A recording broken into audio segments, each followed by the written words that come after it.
Son illərdə Ağstafa, Yevlax, Neftçala, İmişli, Biləsuvar, Cəlilabad və digər rayonların icra başçıları rüşvət, vəzifə səlahiyyətlərindən sui-istifadə və digər korrupsiya əməllərinə görə məsuliyyətə cəlb olunub.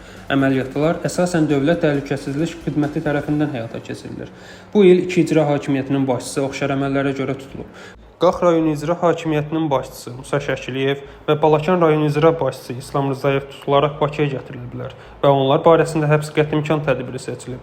Müşahidəçilər bildirir ki, Azərbaycanda icra hakimiyyətlərinə qarşı korrupsiya və vəzifə pozuntuları ilə bağlı aparılan yoxlamalar bundan sonra da davam etdiriləcək.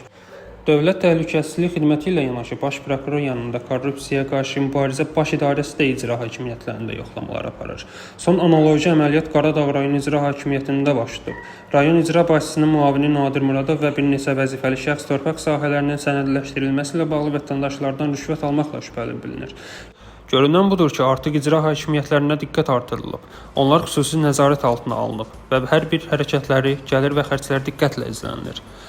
Bölgə TV xəbər verir ki, Modern Aza danışan Milli Məclisin üzvü Hikmət Məmmədov qeyd edib ki, dövlət idarəetməsində qanun pozuntularının baş verməsi ehtimal olunan haldır. Lakin hüquqi dövlət vəzifəsi ondan ibarətdir ki, bu kimi hallar baş verərsə qanuni tədbir görsün. Dövlət də bu cür davranır. Hansısa məmurun və yaxud icra hakimiyyətinin başçısının cəzalandırılması cəmiyyətdə normal qarşılanmalıdır. Çox yaxşı haldır ki, bu cür addımlar cəmiyyətdə təqdirlə qarşılanır.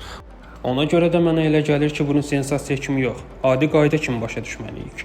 Çünki nəzarət mexanizmi, yoxlama və əməliyyatlar daim olacaqdır. Fikrət Qədimli, BTV.